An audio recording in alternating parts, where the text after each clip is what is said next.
Come on in, you two. So Benji's latest obsession, he's barking at a tree.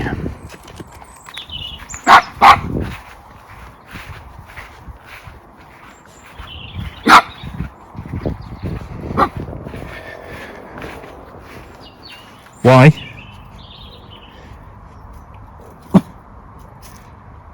Why are you barking at a tree again, Benji?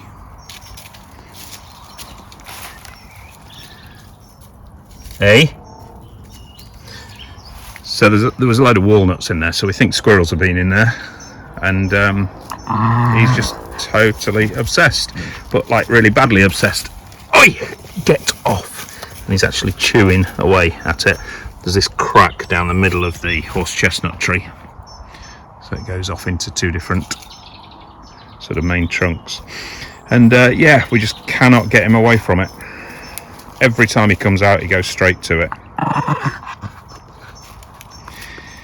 It's just been sprayed with a mixture of white vinegar and water, because that's supposed to help deter dogs from doing such things, but guess who's not bothered? Come on. You don't want to bloody start. Come on. Off, Jen. Good girl. Right, Ed. Ain't your brother a TWAT? Yes, he is. Aren't you? Go on. In the house. In the house.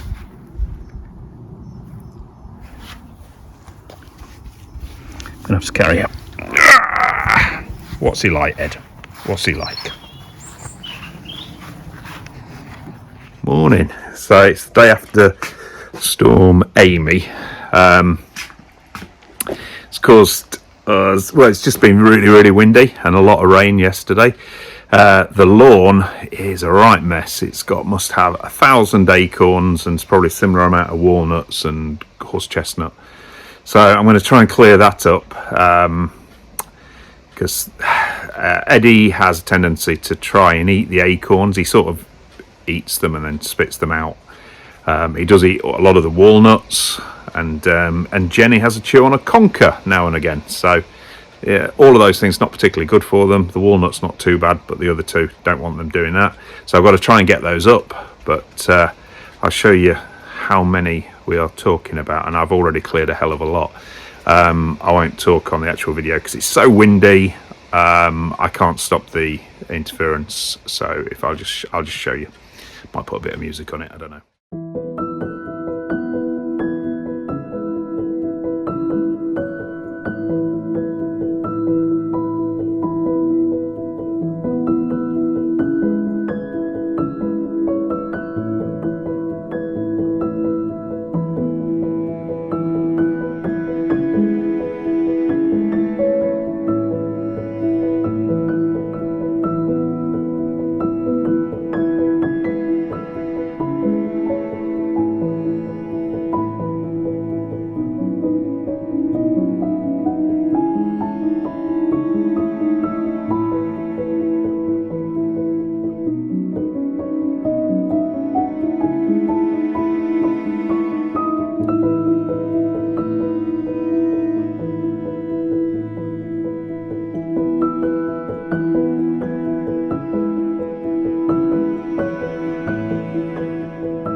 we've just finished the mowing.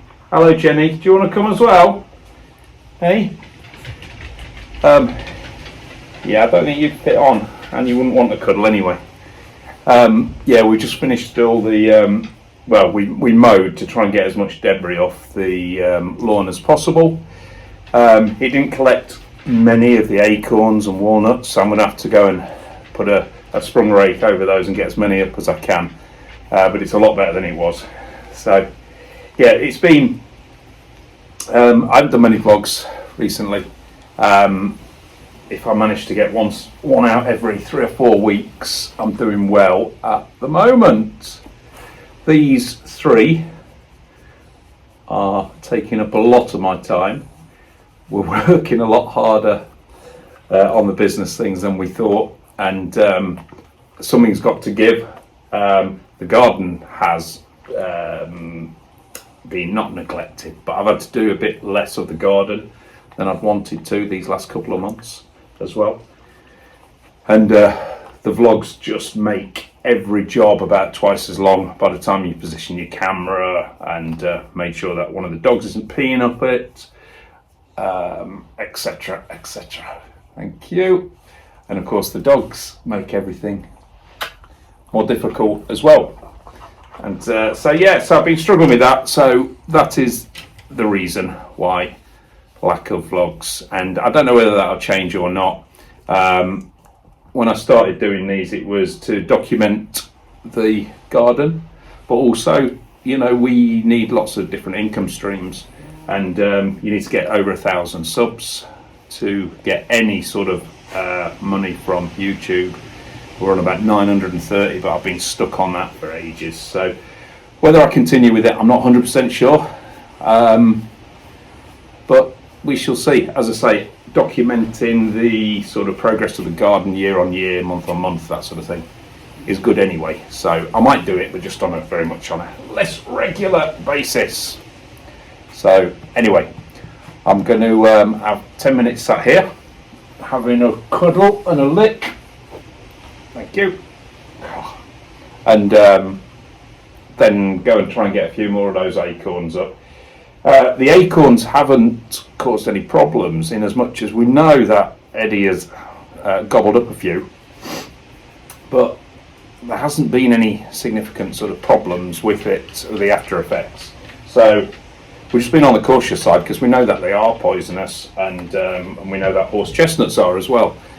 But what can you do when you've got a horse chestnut and an oak tree in the garden? They're going to grab 1 or 2. I'm just hoping they've got the sense to realise that it's not a good idea to eat them.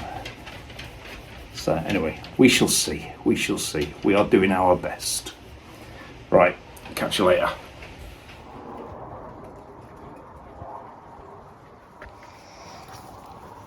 Hello.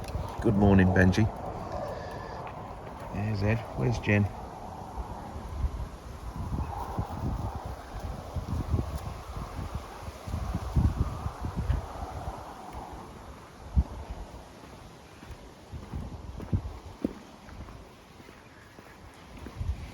All right, Jenny.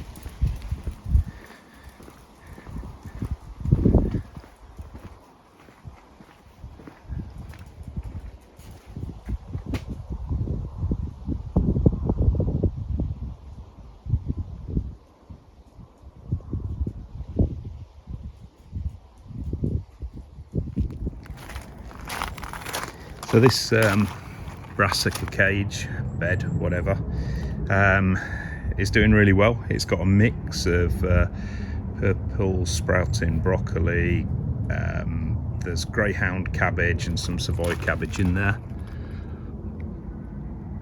So I've got to go through that and slightly thin it out, but overall I'm happy with that.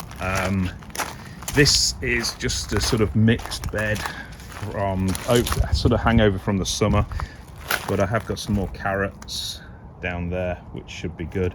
We've had loads of the chard. There's the last few of the outdoor tomatoes, don't know whether they'll ripen up or not on there, and some beetroot, which are just about ready as well. We've got some iceberg lettuce there, and the leeks. We had some of the leeks the other day, and they are absolutely beautiful. So still quite a bit going. I've just planted up this bed with some more chard down there, and it's got a few beetroot. I'm going to finish that off and put some spinach in this section. And these two beds we sort of put them to bed for the winter. They're covered.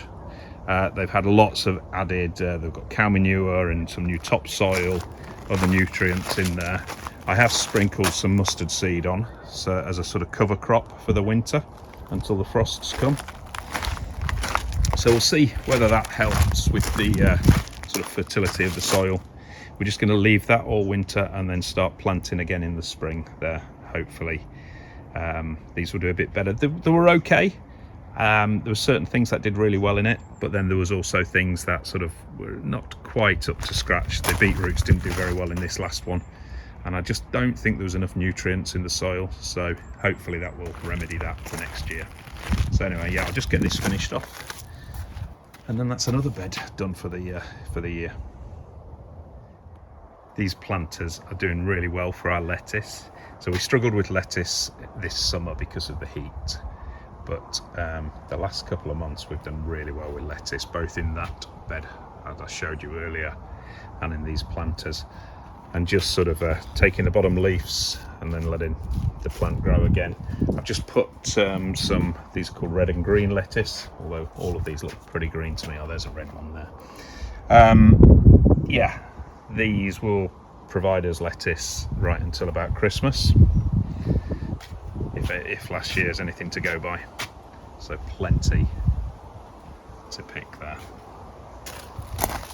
It's the last few of the apples. These are windfalls, so they're all a bit bruised and battered. It's got a nice worm inside or something. But anyway, we shall process them, get a bit of apple out of those. We've got something like about 30 bags of processed apple.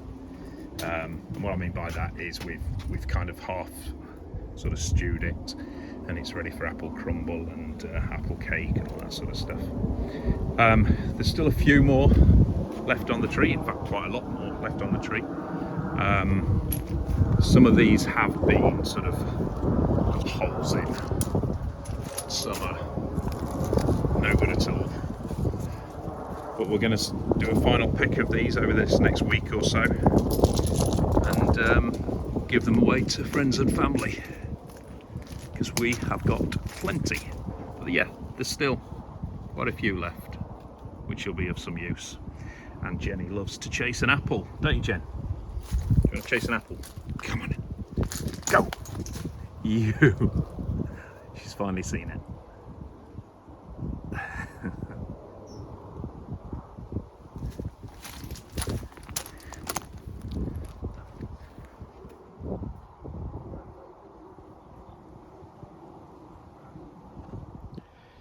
Right, I'll wind it up now. Thanks for watching. Subscribe if you haven't already. That really helps the channel. And hopefully I'll catch you in a few weeks' time. A positive comment, a like, all of that sort of malarkey helps the channel grow. All right, thanks for watching, guys. Catch you soon.